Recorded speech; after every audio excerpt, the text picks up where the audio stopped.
我覺得我哋經歷咗一個思考嘅世界，而係好似一個思考嘅天空，可以去深入去諗一件事。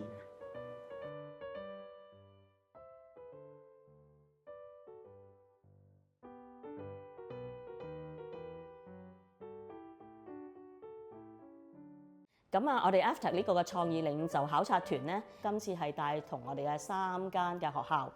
咁啊包括佢哋嘅行政人員啦、前線嘅老師啦、同埋 CP 啦，仲有我哋嘅同事同埋 LCP 啦，一齊去到英國去探訪呢3間嘅學校同埋4個文化機構。咁啊目的咧都係想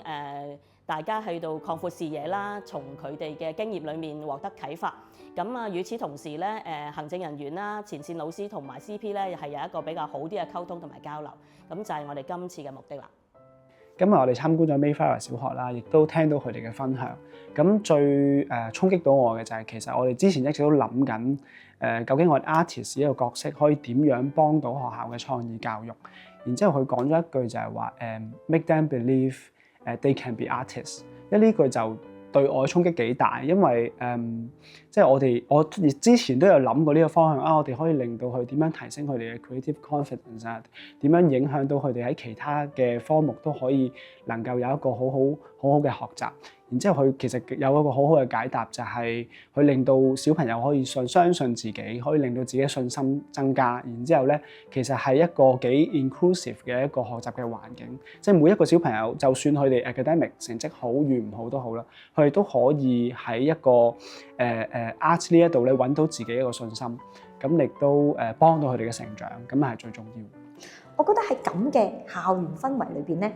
同埋同學生講話個個都可以做 artist。呢一樣嘢咧，我就覺得真係可以俾學生咧去發展佢哋嘅 creative 啦，同埋咧係當中入邊其實係一個好深嘅就係個 respect，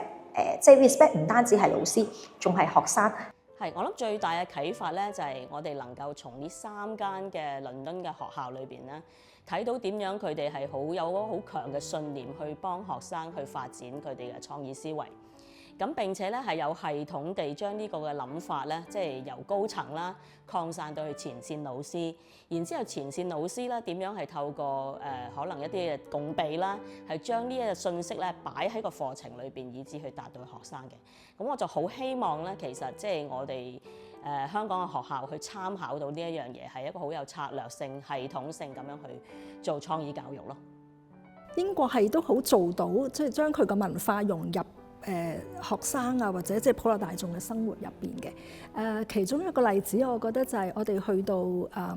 British Library 嗰度啦，應該係咁咧，佢都會有一啲嘅寫作嘅計劃咧，係俾一啲嘅小朋友去參與嘅。咁啲作家會帶嗰啲小朋友去即係寫作啦，佢哋即係發揮佢哋嘅創意啦，而最終咧係可以將嗰啲小朋友嘅創作咧係結集成書嘅。咁我覺得呢個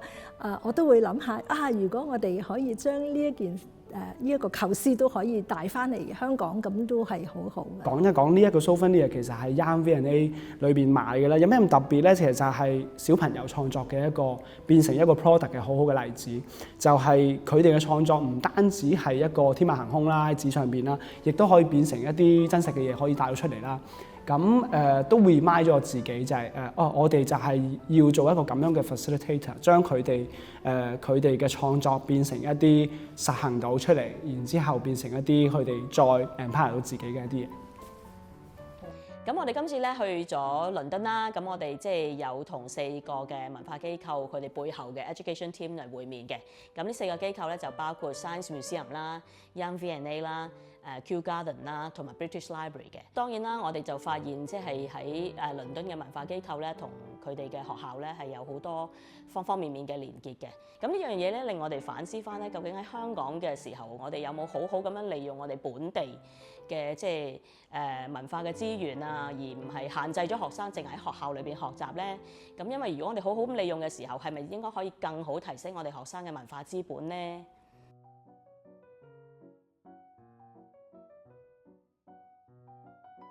其實人哋覺得做到係有啲重要嘅 key point， 有啲重要嘅元素喺度。第一就係個課堂裡面有改變，即係老師願意去將生活同文化、同藝術去結連。咁所以就可以做到一個改變。但我唔相信呢樣嘢喺英國裏面發生啦。我覺得喺香港裏面老師體會得到，佢經歷過，佢 taste 過，覺得呢樣嘢係可以做得到，佢同樣可以擺入課堂去做。有陣時我哋會好關注佢就係咪去到跨堂先講創意？而家好容易咧，佢哋就喺跨堂嘅時候咧，就知道呢一堂可以任發揮啊，乜都得啊，可以講自己想講嘅嘢啊，或者係我自己嘅感受。其實唔應該淨係跨堂咯，應該係任何一堂，就算喺學科堂裏面，應該都可以達到呢個效果咯。咁如果我哋覺得創意學習係我哋即係一個好重要嘅地方，我哋就要排先啲啦。咁呢個都係我哋嘅信念嚟嘅。咁我哋有咗呢個信念，我覺得就係要成日都要記住啦。咁然後用呢個信念去即係指導翻我哋其他好多方面嘅計劃啊、安排啊咁樣。我會覺得係一個習慣咯，即係我哋成日都強調see feel think wonder。其實係當創意呢一樣嘢變成一個習慣嘅時候，佢嘅力量就慢慢顯現到。咁點樣變成一個習慣？就係不停咁去用一個工具，就係嗰個我哋即係用緊嘅 see feel think wonder 呢個工具，不停咁用嘅時候，佢哋慢慢就會建立到一套習慣。然之後咧，佢哋不知不覺其實已經用緊喺佢日常嘅思維模式上邊，無論係究竟係視藝堂定係其他課堂定係生活上邊，呢個係得我哋覺得對佢嘅生活或者佢嘅將來最有用嘅一樣嘢咯。點解我哋個 trip 今次就係帶咗即係校長啊、副校長啊，甚至係前線嘅老師加埋 CP 一齊，就係因為好需要大家一齊坐低咧去傾一個系統出嚟，以至咧能夠將即係要發展創意呢一樣嘢嘅諗法咧，點樣去有系統嘅擺喺課程，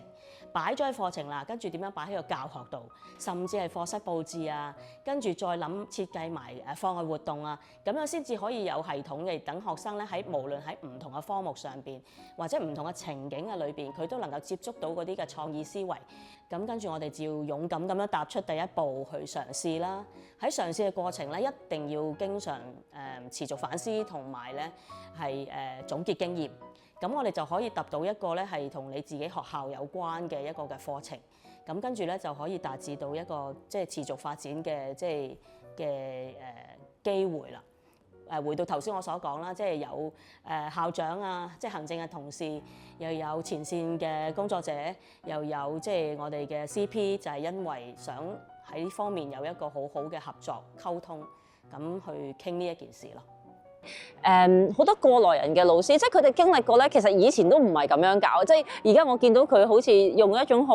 magic 嘅方法去教咁樣啦，或者係我哋夢寐以求追求嘅一個教學法。哇，點解係咁樣？其實佢都分享翻佢以前唔係咁樣嘅，佢都分享同我哋分享成個變嘅過程裡面，其實佢都遇到困難嘅。但係佢不斷就係講話你去試啦，你去試，亦都接受有失敗嘅時候，亦都有接受自己係有困難嘅時候。但係嘗試下又用從細嘅去開始，然後再用啲大嘅諗法去出發，其實最後尾係會成功。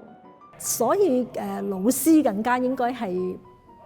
示範俾同學睇，佢哋其實都係一個尋覓嘅過程啦。係啊，點樣去揾到一個最適合教創意嘅方法，其實都係應該冇人可以話到俾你知嘅，都係去自己去探索嘅。我覺得係。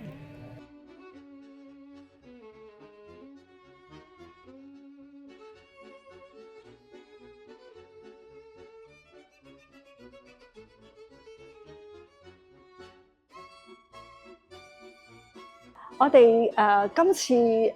嘅學習之旅之後，如果我要帶一樣嘢俾我哋嘅老師同埋學生，其實我會不約而同諗到我會送俾佢哋兩個嘅罐啦 ，two cans，because 我想話俾 teachers 聽，佢哋係they can make it，and the students also can make it。所以我就會想送俾佢哋兩個罐。我想送嘅嘢俾老師咧係 coffee and tea。唔係真係一個茶包或者係咖啡，我好想俾老師有個空間，佢都去諗下佢而家教緊或者上堂嘅光景究竟係點樣樣。而更加好嘅時間就係 coffee and tea 嘅時候，唔係單坐喺度休息，而係有交流，嗰個時間係最寶貴，讓到老師同老師之間有個共力。我相信會建立一個更加好嘅一個教育環境。